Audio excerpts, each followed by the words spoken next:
सब ब्रजवासियों को लेकर के ठाकुर जी गिरिराज जी गए हैं और श्री गोवर्धन पूजा के लिए उपस्थित हुए हैं। गोवर्धन कौन है? श्री ठाकुर जी का ही स्वरूप है श्री गोवर्धन।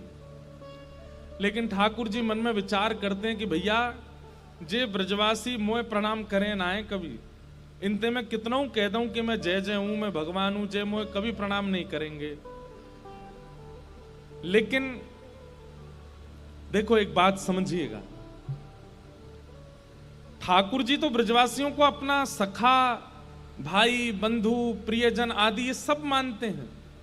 ठाकुर जी नहीं चाहते कि ये मुझे प्रणाम करें, ठाकुर जी नहीं चाहते कि ये मुझे भगवान माने, ठाकुर जी तो चाहते हैं ये सदा ऐसे प्रेम भाव में ही रहें। लेकिन भगवान के आसपास 33 कोटि देवता, कितनी सिद्धियां, कितनी योगनियां, कितनी विशाल विशाल शक्तियां ठाकुर जी के चारों तरफ भ्रमण करती रहती हैं।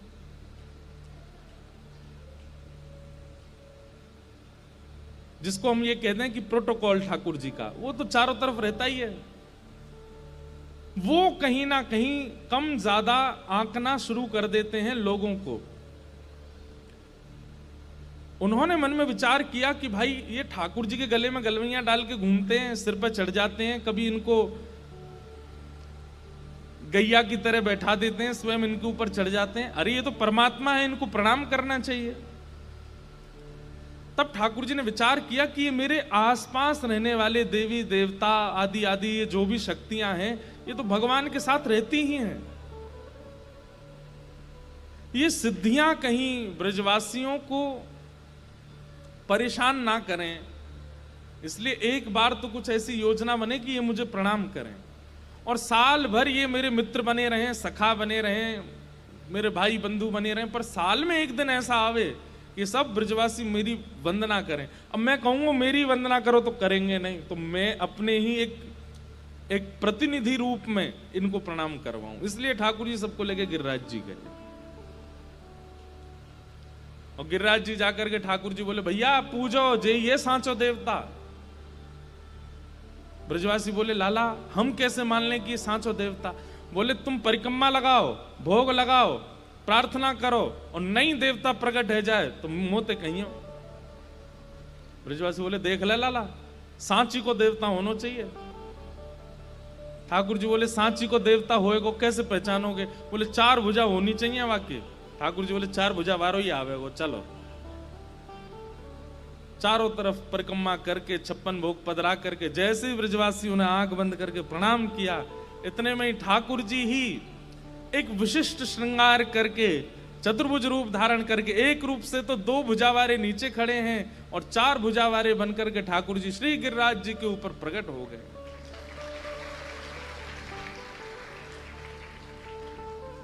आहा, सब ब्रजवासी बोल गिरिराज धरण की। लाओ ब्रजवासियों भोग, लाओ ब्रजवासियों भोग। चारों भुजाओं से ठाकुर जी कह रहे हैं लाओ भोग लेके आओ। सब ब्रजवासी बोले वाह रे कन्हैया, वाह इंद्र की पूजा करते करते बूढ़े है गए हम, कभी दर्शन नहीं दियो माने। ये तेरो सांचो देवता देख नेक एक परिक्रमा में प्रकट है गो। ठाकुर जी बोले अब देरी मत करो, जल्दी जल्दी जाओ, अपनी अपनी सामग्री पधराओ। सब ब्रजवासी जा रहे हैं अपनी अपनी सामग्री ले ले करके। मुझे ये पद ये भी बहुत प्रिय है। अब मैं तो कोई ऐसे पद है ही नहीं जो मुझे अच्छे नहीं लगते। एक बहुत अच्छा पद है। उस पद की भावना ऐसी है, श्री गिरिराज जी के ऊपर 4 भुजा धारण करके गोवर्धन नाथ जी प्रकट हुए हैं। स्वयं कृष्ण ही गोवर्धन बन के प्रकट हुए हैं और यहां नीचे से पूजा की थाली लेके, आरती लेके, पुष्प लेके, अक्षत लेके, चंदन लेके 2 भुजा वाले श्री कृष्ण ऊपर जा रहे हैं और 4 भुजा वाले उनको देख करके हंस रहे हैं। बोले अच्छा लाला तू आयो है। अपने रूप से ही कह रहे, ठाकुर जी कह रहे हम मैं आया हूं, सबरे भोरे बारे ब्रजवासी इन पर कृपा करियो। आप अपने आप से ही बात कर रहे हैं ठाकुर जी। नंद बाबा आदि सब कह रहे हैं लाला ये तो जान है। ठाकुर जी कह रहे हैं हाँ यही गैया चरावे आऊं ना, तुम कभी कभी मिल जाए। हमारी एक मित्रता है। बोले अच्छा लाला तेरो देवता मित्र है? बोले हम बे। ठाकुर जी कह रहे हैं एक पूजन कर दूं आपको। तो 4 भुजा वाले ठाकुर जी नीचे बैठ गए हैं और 4 भुजा वाले ठाकुर जी बैठ कर लाओ करो पूजन। और श्री ठाकुर जी अपने हाथ में अक्षत लेकर के लगा रहे हैं, चंदन लगा रहे हैं। यशोदा मैया जो सामग्री बना करके लाई है, छोटे से कन्हैया अपने हाथन से पवा रहे हैं। 4 भुजा वाले पा रहे हैं। ठाकुर जी कह रहे हैं पूरा पानो पड़ेगो। 4 भुजा वाले नहीं आधो पाऊंगा, आधो तुम पाओ। और ये लीला देख करके दूर खड़ी खड़ी किशोरी जी मंद मंद मुस्कुरा रही हैं और नेत्रों से आंसू गिर रही हैं।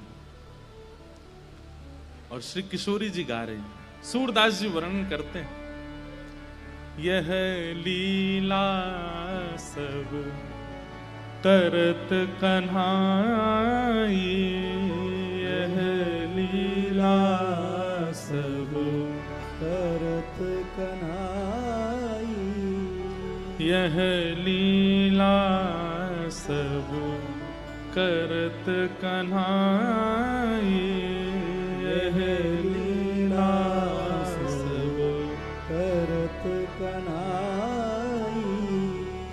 एक रूप सो गिरधर पूजे, एक रूप सो गिरधर पूजे, एक रूप सो गिरधर पूजे, एक रूप सो गिरधर पूजे, एक रूप पुजवाई,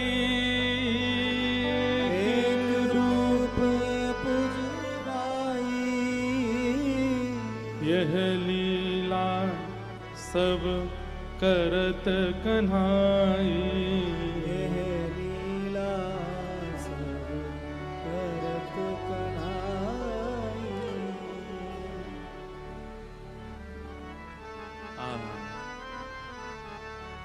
एक रूप से ठाकुर जी अपनी पूजा करवा रहे हैं और एक रूप से पूज रहे हैं। किशोरी जी दूर खड़ी खड़ी देख रही हैं।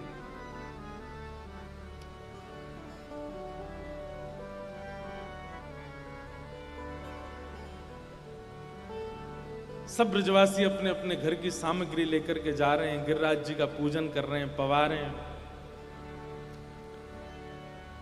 सब ब्रजवासी आज बड़े प्रसन्न हैं क्योंकि आज साक्षात परमात्मा के दर्शन हो गए हैं। और सब लाला की बलैयां ले रहे हैं। बोले भैया लाला तेने बड़ी कृपा कर दी, जो जीवित अवस्था में तेने भगवान के दर्शन कराई दिए। मधुमंगल श्रीदामा बोले लाला एक बात बताएगा? बोले कहा, जे गोवर्धन नाथ देखने में बिल्कुल तेरे जैसो लग रहा है। लाला देख, तेरो मुकुट ने एक छोटा या को ने एक बड़ो है, तेरे कुंडल ने एक छोटे या के ने एक बड़े, तेरी माला 2-3 है या कि 5-7 है, और बस तेरी 2 भुजाएं या कि 4 भुजाएं, इतना ही अंतर है और कोई ज्यादा अंतर ना है। अरे लाला तेरो चेहरा या देवता ते काय को मिले? ठाकुर जी बोले अरे तू ना जाने, मैं गैया चरावे आऊं यहीं पे, तो जा गैया को दूध में पीऊं, वही को जी गोवर्धन नाथ पीवे, या हमारे हम दोनों उनको चेहरा एक जैसो है, एक ही गैया को दूध पीवे हम दोनों। श्री राम बोले चल बात बना रहा हो, एक गैया को दूध पीवे तो कोई मोह मिले? ठाकुर जी बोले अच्छा तेरा और तेरी बहन को मोह ना मिले? बोले मेरो मेरी बहन के मोह मिलवे तो यहां का संबंध? बोले भैया एक ही मैया को 2 बालक दूध पी में, एक ही मैया के जाए 2 बालक दूध पी में तो चेहरा मिले उनको। ऐसे ही गैया को दूध पीवे तो मेरो और इनको एक ही गैया को दूध पी में तो चेहरा मिल गो। श्री दामा बोलो हम बे लाला बात तो तेने ठीक करी है बिल्कुल, जे काम तो मैंने तो सोची ही ना जे बात। कितने भोले हैं ब्रजवासी। ठाकुर जी कोई ज्ञान का प्रयोग नहीं करते हैं, सामान्य बात कह देते हैं, ब्रजवासी मान लेते हैं। ये एक वैष्णव का स्वरूप होता है। ठाकुर जी पर प्रश्न चिन्ह नहीं बार बार। हमारे श्री हितरवंश महाप्रभु कहते हैं जोई जोई प्यारो करे सोई मोहे भावे, जोई जोई प्यारो करे, सोई मोहि भावे, प्यारो करे जोई सोई, सोई मोहे भावे। भावे मोहि कोई सोई करे प्यार। आहा। जोई जोई प्यारो करे, सोई मोह भावे। उसमें कोई संशय नहीं है। ठाकुर जी अगर कह रहे हैं एक और एक शून्य, तो ब्रजवासी कह रहे हैं हाँ लाला शून्य, दो नहीं। ये भक्ति में समर्पण की स्थिति है। कई लोग होते हैं वो नाम जप करते हैं, तिलक लगाते हैं, कथा सुनते हैं, पर इतने प्रश्न पूछते हैं, ऐसे कैसे कर दिया ठाकुर जी ने, जे कैसे हो गया ठाकुर जी से। अब भाई जब पूछोगे तो समाधान तो मैं दूंगा, लेकिन कई बार स्वीकारीकरण होता है प्रेम में। प्रेम में पूछताछ नहीं होती, प्रेम में स्वीकार किया जाता है। ठीक है, जैसा लाल जी ने किया हमको उसमें स्वीकृति है, हमको उसमें कोई संशय नहीं है। अधिकतर लोग पूछते हैं क्यों गए ठाकुर जी ब्रज छोड़ करके, क्यों गए ठाकुर जी ब्रज छोड़ करके, क्यों गए ठाकुर जी मथुरा, क्यों ब्रजवासियों को छोड़ गए। लेकिन आपको जान के आश्चर्य होगा, एक भी बार ब्रज गोपियों ने ये क्यों शब्द का प्रयोग नहीं किया कि क्यों जा रहे हैं। रोका है। उद्धव जी, आज प्रसंग आएगा, उद्धव जी से भी बात कही है कि हमने प्रेम में क्या कमी छोड़ी, हमने प्रेम कैसा नहीं किया, हमें हमारे लिए कृष्ण क्या है क्या नहीं। पर एक बार भी उन्होंने ये नहीं पूछा क्यों गए।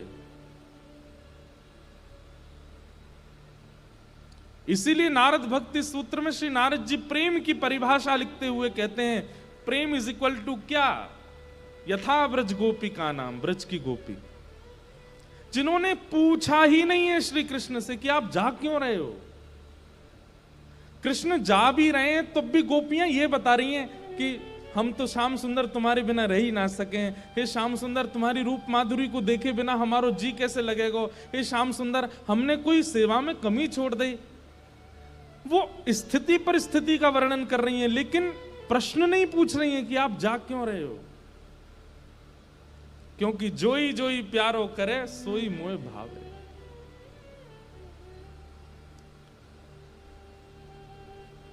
श्री दामा ने स्वीकार कर लिया कि एक ही गैया को दूध पी में, यही मारे दोनों को चेहरा मिल लो है। लेकिन एक भगवान के संग ट्यूबलाइट भी रहती है, मधुमंगल, वो धीमे धीमे खुलती है। मधुमंगल बोलो लाला एक बात बता। बोले कहा। बोले गैया को दूध मैंने पियो। बोले हाँ, और वही गैया को दूध बछड़ा ने पियो, फिर हम दोनों को चेहरा क्यों ना मिले।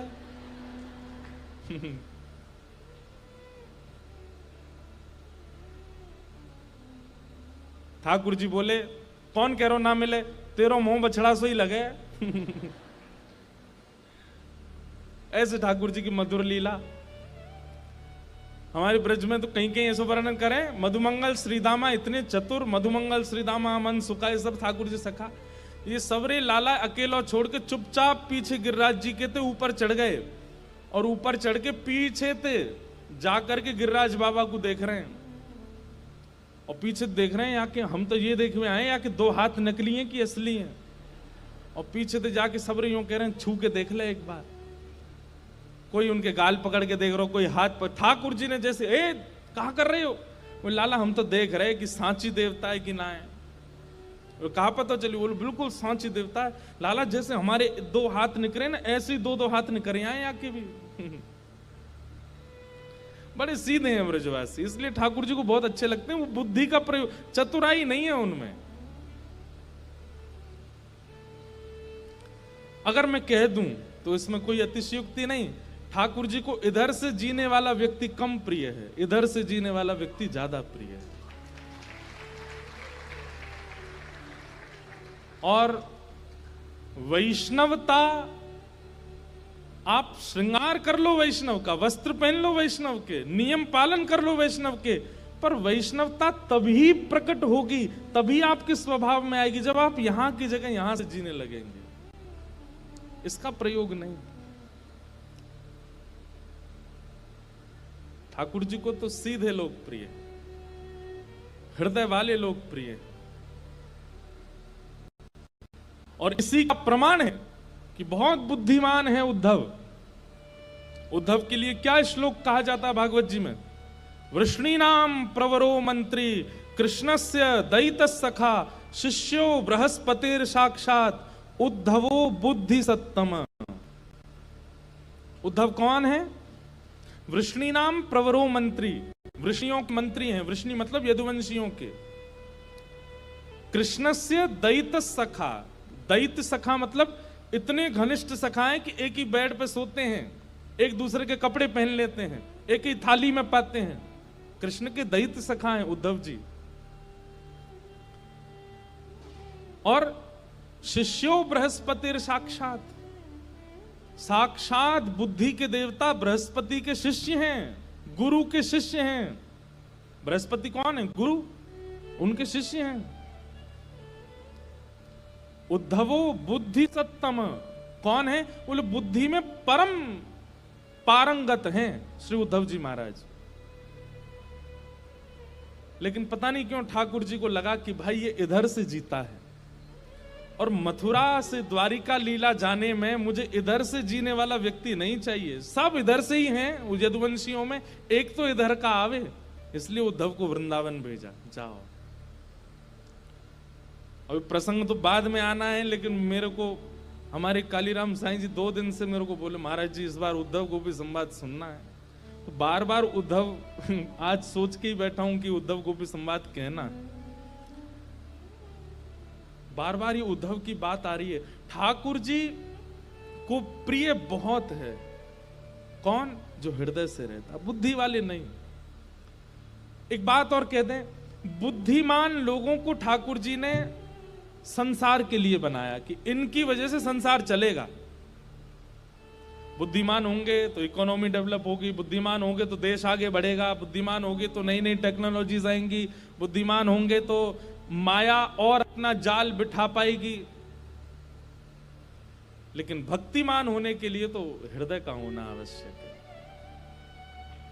ऐसा कह दूं तो कोई अतिशयोक्ति नहीं कि बुद्धिमान माया का पोषण करते हैं, वो भी ठाकुर जी की, उसका भी आवश्यकता है।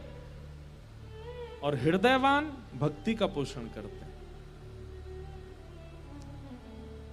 इसलिए ठाकुर जी को यदि प्रेम लक्षणा भक्ति से प्राप्त करना है तो हृदयवान बनिए, सीधे बन जाओ, ज्यादा चतुराई नहीं। ठाकुर जी खींच के लाए मधुमंगल सीतामऊ, तू जाने ना देवता है, इनको छुवे के काजे वेद वेदांत आदि सबन को पाठ करना पड़े, और तू बिना बिना हाथ धोए छू रहा होने जाके। मधुमंगल सीताम बोले लाला बहुत है गई, अगर या देवता के काजे हमें वेद वेदांत पढ़ने पड़ेंगे तो याद कहते चलो जा, हम तो ये देवता मान लेंगे, तो ये छू लेंगे, ले तो बिना नहाए धोए भी हृदय ते लगाएंगे हम।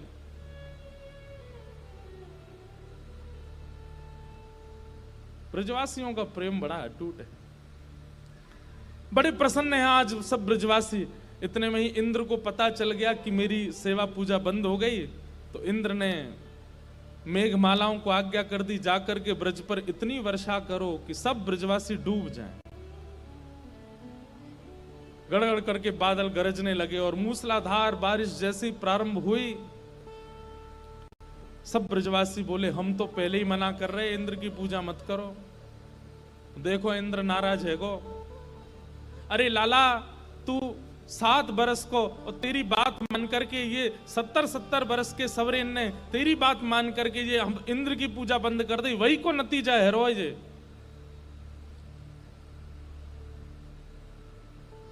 ठाकुर जी बोले भैया अविश्वास काहे को कर रहे हो, जिनकी शरण में आए हो उनकी शरण में इस भाव से रहो कि फिर चाहे जो प्राप्त हो सब स्वीकार है। शरणागति किसको कहते हैं? समर्पण किसको कहते हैं? समर्पण का मतलब यह नहीं होता कि आपके साथ आने के बाद मेरे जीवन में कोई संकट नहीं आएगा।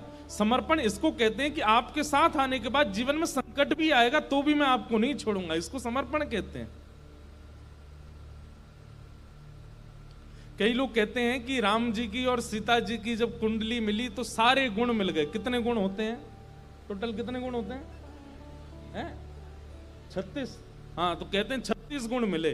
तो अब ये लोगों की मानसिकता क्या होगी, पूरे गुण नहीं मिलने चाहिए। क्यों? सीता जी के और राम जी की भी तो मिले, तो क्या हुआ, वनवास हो गया? भैया आपको क्या लगता है कि सारे गुण मिलेंगे तो जीवन में संकट नहीं आएंगे? राम जी और सीता जी के 36 गुण मिले, उसके बाद वनवास आया, तो इसको यहां लगाइए कि वनवास आने पर भी सीता जी ने राम जी का साथ छोड़ा नहीं, वो रही साथ में। वहां पर राम जी गए भी तो सीता जी को प्राप्त करने के लिए सेतु बना दिया, रावण से युद्ध कर लिया, सीता जी को लेके आए। ये आंतरिक आत्मा का संग नहीं टूटा 36 गुण मिलने का। इसका मतलब ये थोड़ी है कि आपकी कुंडली अच्छी मिल गई या किसी से आपका सब कुछ बढ़िया होगा तो जीवन में कोई संकट नहीं आएंगे। आएंगे संकट, पर हां ये है कि आप दोनों एक दूसरे का संग ना छोड़ो, ये समर्पण है। चाहे जितनी बड़ी आंधी आ जाए जीवन में। भाई गाड़ी मिली है, आपने 1 करोड़ की गाड़ी ले ली, इसका मतलब ये थोड़ी है कि ब्रेकर पे उछलेगी नहीं, ब्रेकर पे उछलेगी। सामने गड्ढा आएगा तो उसमें पता नहीं चलेगा। आती तो ऐसी गाड़ियां भी उनके टायर वायर सब हिला जाते हैं, वो नहीं होता। लेकिन फिर भी कितनी भी महंगी गाड़ी ले लो, सामने से अगर 100 की रफ्तार में ट्रक से टक्कर होगी तो क्या लगेगी? नहीं, किसी को लगेगी। लेकिन हाँ ये है कि महंगी गाड़ी लोगे, चोट तो लगेगी, एक्सीडेंट तो होगा, लेकिन आपकी बचने की संभावना ज्यादा है। ठीक वैसे ही ठाकुर जी की शरणागति का मतलब ये नहीं होता कि जीवन में संकट नहीं आएंगे। संकट तो आते हैं, लेकिन आप इतने समर्पित हो कि संकट को भी प्रसाद मान के स्वीकार कर लेते, आप उसमें विचलित नहीं होते। ठाकुर जी ये उपदेश, अब कौन सुने ठाकुर जी को? ठाकुर जी कह रहे हैं अरे भैया समर्पण करो, इनकी शरण में आए हो तो इन पे भरोसा करो, ये सब करेंगे। ब्रजवासी बोले हमें ना करना कोई भरोसा हो, इंद्र नाराज है गो भैया, अब हमें डूबे तो कौन बचाएगो? ठाकुर जी बोले मेरो समर्पण है, देखो मैं समर्पित हूं इनकी तरफ और ये मेरी रक्षा करेंगे। बोले भैया तू अकेलो कर ले अपनी रक्षा, हम तो कहीं दूर जा रहे हैं। इतने में ही ठाकुर जी ने दंडवत प्रणाम किया और सबका समर्पण हो ये विश्वास दिलाने के लिए श्री गिरिराज बाबा को प्रणाम करके जैसे ही दोनों भुजाओं से अदर किया, 7 कोस लंबे चौड़े गिरिराज पर्वत, 21 किलोमीटर का पर्वत, वो ऐसे उठ गया जैसे कोई, मानो जैसे हमने ये पुष्प उठा लिया, कोई बल ही ना लगा हो। पर्वत जैसे उठने लगा। ब्रजवासी देख करके सब आश्चर्यचकित हो गए। भीतर प्रवेश करके बिल्कुल मध्यस्थ पहुंच करके 7 वर्ष के ठाकुर जी ने अपने बाम हस्त की कन्नी उंगली के नख पर श्री गिरिराज जी को धारण कर लिया। बोल गिरिवरधारी गोपाल की। और सब ब्रजवासियों को दिखा दिया ठाकुर जी ने समर्पण की ताकत। देखो श्री गिरिराज जी हल्के है गए, आ जाओ भैया सब रे। सब ब्रजवासी दौड़ दौड़ करके गए गिरिराज। अरे लाला ने पहाड़ उठा लियो, लाला ने पहाड़ उठा लियो। सब भीतर पहुंच गए और चारों तरफ भीतर घुसने के बाद फिर ढूंढ रहे हैं हमारे हमारे डंडा कहां है, नीचे आ जाएंगे। और अपने अपने लठ ले ले करके सब ब्रजवासी खड़े है गए। ठाकुर जी देख रहे हैं जे का हेरो है। देखिए तो जहां जहां नजर जा रही है सब ब्रजवासी अपनी अपनी छड़ी लेकर के और इतने कसके पकड़े हैं कि जैसे एक की भी हिल गई तो गिरिराज जी नीचे आएंगे क्या। ठाकुर जी बोले तो मैं काहे खड़ा हूं भैया यहां पे, तुम समन की छड़ी काहे को लग रही है। थोड़ी देर बाद सब ब्रजवासी बोले हम भैया अब अधर है गो गिरिराज। अधर मतलब अब टिक गयो। ब्रजभाषा के कई शब्द हैं उनका तो कोई मतलब बता ही नहीं सकते हम। अब अधर है वो, अधर कैसे बोलेंगे। अधर मतलब उठ गयो, अब टिक गयो कछु समझो, अधर है वो। सब ब्रजवासी अपनी अपनी छड़ी लगा के खड़े हैं। थोड़ी देर बाद सबन ने ठाकुर जी की ओर देखो तो ठाकुर जी ऐसे खड़े हैं। सब ब्रजवासी बोले, अरे लाला तू काई को उंगली लगा के खड़ा है, नीचे कर ले अपनी हाथन ने। ठाकुर जी बोले, मैंने अगर उंगली नीचे कर ली तो गिरिराज जी आ जाएंगे, सबरे चटनी बन जाओगे, हरी गुलाबी बैगनी। ब्रजवासी सब एक दूसरे पे हंसन लगे, बोले लाला यूं जानवर दिखे कि या की उंगली पर गिरिराज जी टिक रहे हैं। अरे लाला सांची पूछे तो ये हमारे बांस के लट्ठान पे गिरिराज जी टिके हुए हैं। ठाकुर जी बोले, तुम्हारे बांस पे जी टिक रहे हैं? बोले हम बे 21 किलोमीटर लंबा चौड़ा पर्वत तुम्हारे बांस पे टिक रहा है, और ना तो का तेरी उंगली पे टिक रहा है जे। चल नीचे कर ले अपनी उंगली है। ठाकुर जी बोले, धन्य है भैया, ठीक है भैया संभालो, मैं नीचे करूं। जैसे ही ठाकुर जी ने नेक उंगली नीचे करी महाराज, विशाल पर्वत हिलने लगा, गड़गड़ करके नीचे आने लगा, चट चट चट सबकी छड़ियां टूटने लगी। त्राहिमाम चिल्लाने लगे सब ब्रजवासी, अरे लाला संभाल संभाल संभाल। ठाकुर जी ने फिर से अपनी उंगली जब टेकी, सो गिरिराज जी फिर से अधर है गए। अब तो दूर दूर तक सब ब्रजवासी इनकी छड़ी टूटी पड़ी है। अपनी टूटी टूटी छड़ी ने सब ब्रजवासी देख रहे हैं, बोले लाला जी सांची में तेरी उंगली पे टिक रहे हैं। अब ठाकुर जी ने एक अदा में बोल रहे हैं, हम बे मेरी उंगली पर टिक रहे हैं। ब्रजवासी बोले, लाला इतना बड़ा पर्वत तेने कैसे उठाई लियो अपनी उंगली पे? ठाकुर जी बोले, हम जय जय हैं या हमारे उठा लियो। भैया इस प्रसंग ने हमको जय जय बना दिया सब जगह। अब तो जहां जाते सब जय जय ही बोलते हैं। भैया जय जय ठाकुर जी हैं, लेकिन ठीक है आप लोग बोल देते हो। ठाकुर जी बोले, हम जय जय हैं। ब्रजवासी बोले, कहा कही लाला तेने, दोबारा बोलियो ने, कौन है तू? ठाकुर जी बोले, हम जय जय हैं। और जैसे कि जय जय हैं, सब ब्रजवासी आकर के अपने अपने सिर पर फेंटा बांध के, अरे लाला ऐसा कौन सा काम कियो तेने जो तू जय जय? ठाकुर जी बोले, मैंने कहा ना कियो अभी तक। पूतना मारी, अघासुर मारो, धेनुकासुर मारो, कालियाना को भगा दियो, सब राक्षस मारे मैंने, तृणावर्त मारो, सक्टासुर मारो, और आज देखो ब्रज पर संकट आयो तो मैंने गिरिराज जी उठा लिए।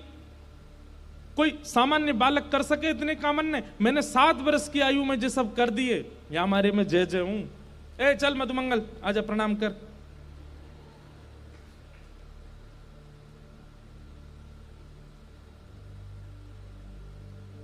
ब्रजवासी कह रहे हैं, लाला झूठ मत बोले ज्यादा। ठाकुर जी बोले, कहा झूठ बोल रहा हूं मैं? बोले तू झूठ बोल रहा, तेने मारी पूतना। बोले और कौन ने मारी फिर, वो बता दे। ब्रजवासी बोले, लाला देख, कोई भी तीर्थ में जावे के काजे पुण्य की जरूरत होवे, और कोई अगर बिना पुण्य के तीर्थ पहुंच जावे तो पुण्य क्षीण हेते ही बाकी मृत्यु है जाए। ये जितने राक्षस हमारे ब्रज में आए, इनने कोई पुण्य तो कियो नहीं, और बिना पुण्य किए जैसी ब्रज में घुसे तो इनके पुण्य जो थोड़े बहुत वो छीण हन लगे, और जैसी सबरे पुण्य छीण भय उनके प्राण न करवे को आ गए। वही समय तेरे सामने भी आ गए और मरे मरायन में हाथ धर के यूं कह दे कि मैंने मारे। ठाकुर जी बोले, मतलब तुमने इतनी योजना बना दी केवल ये सिद्ध करवे के लिए कि मैं जय जय नहीं हूं? वह कौन से पुण्य कहा, मतलब ठाकुर जी बोले, जय हो धन्य ब्रजवासी इनकी। ठाकुर जी बोले, तो मधुमंगल श्री दामा खड़ो कर दो, जे उठा लेंगे गिरिराज जी। ना ना लाला, हम पे तो उठना है रो, जरूर तेने कोई तंत्र विद्या सीख के आयो, हमें बता, हम भी उठाएंगे। फिर तेने कैसे उठायो गिरिराज पर्वत, हमें बता। ठाकुर जी बोले, भैया ना तो ये ज्ञान की वाणी समझने वाले हैं, ना ये वेदों की वाणी समझने वाले हैं, इनको तो केवल प्रेम की भाषा समझ में आती है। अब मैं इनको कैसे समझाऊं? प्रेम के भाव से ठाकुर जी समझाए।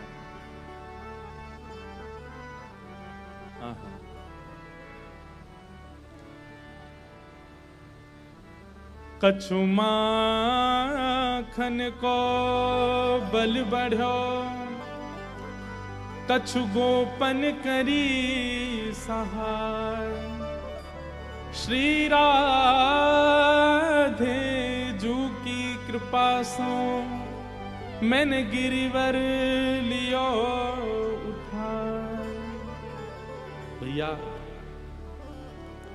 कछु तो मुंह में माखन को बल आ गयो, मैंने इतनो माखन चुरा चुराई करके खायो। इन गोपीन के घर में जाए जाए करके मैंने माखन खायो। आप सबरी गोपीन के माखन को बल मुंह में आए गए हो। ठाकुर जी का स्वभाव देखो, इस स्वभाव को क्या कहते हैं? मान देना। दूसरों को मान देते हैं, क्रिया स्वयं करके क्रेडिट दूसरों को देते हैं। ये ठाकुर जी का स्वभाव है। ठाकुर जी कह रहे हैं, अरे भैया सांची पूछो तो जे बल मधुमंगल में श्रीदामा में क्यों नहीं आयो? क्योंकि इनने तो अपने घर कोई मक्खन खायो है, मैंने तो गोपीन के घर घर जाए के मक्खन खायो। सब गोपीन को परिश्रम ते निकारो भयो मक्खन, वहां में जो बल हो वो मुंह में आ गए हो और मैंने गिरिराज जी उठाई लिए। नेक बल तो मुंह में मक्खन ते आयो और कछु गोपन करी सहाय। तुम सब गोप ग्वालन ने मेरी बड़ी सहायता करी। विजयवासी बोले, हमने क्या सहायता करी?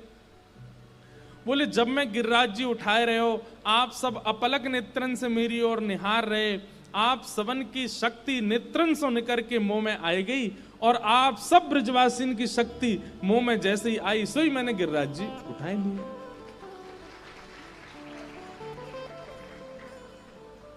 अब ठाकुर जी तो बना के बोल रहे हैं बात, कोई वास्तविकता तो है नहीं है, लेकिन ब्रजवासी इतना वास्तविक मान रहे। हाँ, तभी तो हम कहें हमें कमजोरी क्यों आ गई आजकल। आजकल हम थक गए हैं बहुत ज्यादा। हम बे वृंदावन ते गिरिराज जी आवे में ऐसे हाँप गए हम तो, तभी हम कहें हमारी शक्ति कहां चली गई। लाला चुराए ले गए। दो चार ब्रजवासियों ने तो 56 भोग की डलिया खोल के खाना शुरू कर दिया। नंद बाबा आके बोले, अरे लाला बेचारो गिरिराज जी धारण करके खड़ो तो खावे की पड़ रही है। ब्रजवासी बोले, बाबा तेने सुनी ना लाला ने कहा कही, हम खामे तो हम में शक्ति बने और फिर हम लाला देख लें तो हमारी शक्ति लाला में चली जाए।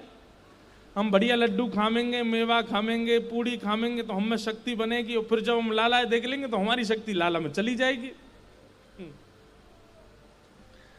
श्री राधे जू की कृपा से मैंने गिरिवर लियो उठाए। किशोरी जी की कृपा से मैंने गिरिराज जी उठाए।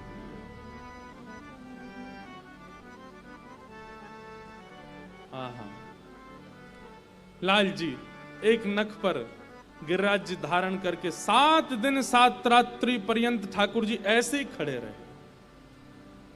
सब ब्रजवासी, लाखों की तादाद में ब्रजवासी गिरिराज जी के नीचे खड़े और सब अपलक नेत्रों से ठाकुर जी को देख रहे हैं। यशोदा मैया कभी घी का लेपन करती है हाथ में ला करके, कभी चरणों में चंदन लगाती है, कभी लाला को अपने पल्लू ते हवा करन लगे। अरे मेरो लाला तू हार तो ना रो, तो थकान तो ना रही, 56 भोग की सामग्री लेकर के आमे लाला तू खड़ो रे, नेक नेक सो ये लड्डू पाले, नेक ये मेवा पाले, नेक मठरी पाले। ठाकुर जी खड़े खड़े प्रेम से पाते भी जा रहे हैं नेक नेक सामग्री। यशोदा मैया पवारी।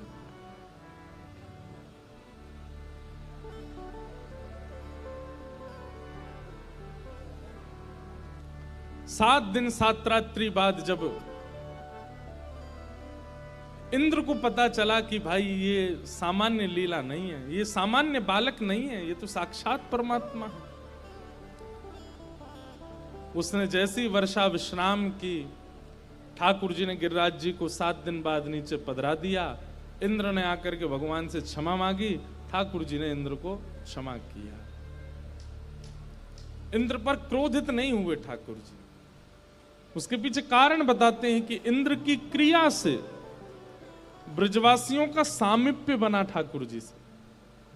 इसलिए ठाकुर जी ने इंद्र को कुछ नहीं कहा। इस प्रकार गोवर्धन धारण लीला ठाकुर जी की हुई। सब बड़े आनंद में आ गए, ब्रजवासी झूमन लगे, नाचन लगे, आनंद करन लगे। ठाकुर जी को गोद में उठा करके उछल उछल करके सब नृत्य करन लगे। लाला ने हमारी प्राण रक्षा करी, श्री कृष्ण ने हमारी प्राण रक्षा करी। गायों ने भगवान का नाम गोविंद रखा। एकादशी व्रत की महिमा बताई गई। और बंधु, गिरिराज गोवर्धन लीला में बहुत सी लीलाएं अंतरंग हुई हैं। मैं यथा यथा जब जब कथाओं में कोई भाव आता है तो मैं बताता हूं। श्री मीराबाई के प्रादुर्भाव की कथा भी गोवर्धन लीला से प्रारंभ हुई। वहीं माधवी नाम की गोपी को ठाकुर जी ने संकेत किया था कि कलयुग में मैं तुम्हारे पास आऊंगा। भगवान की कई निकुंज की लीलाएं गिरिराज उत्सव से प्रारंभ हुई। और सबसे बड़ी बात बताएं, यशोदा मैया के चित्त में श्री ठाकुर जी एक अद्भुत रूप में विराजमान हुए श्री गोवर्धन लीला के बाद। क्योंकि एकमात्र ऐसी यशोदा मैया थी जिन्होंने 7 दिन 7 रात्रि तक बिना पलक झपकाए ठाकुर जी को देखा। मां है ना, मेरे लाला को कहीं श्रम नहीं है जाए, मेरे लाला को कोई चोट नहीं लग जाए, मेरे लाला को कोई पीड़ा नहीं हो। इसलिए श्री यशोदा मैया अपलक नेत्रों से लाला को देख रही हैं।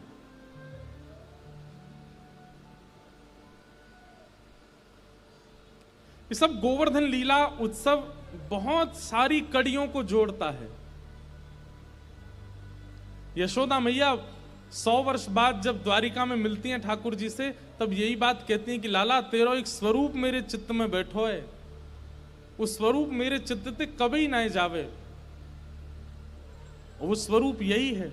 एक भुजा से ठाकुर जी ने गिरिराज जी उठा रखे हैं, दूसरी भुजा अपनी कमर पर धरी है।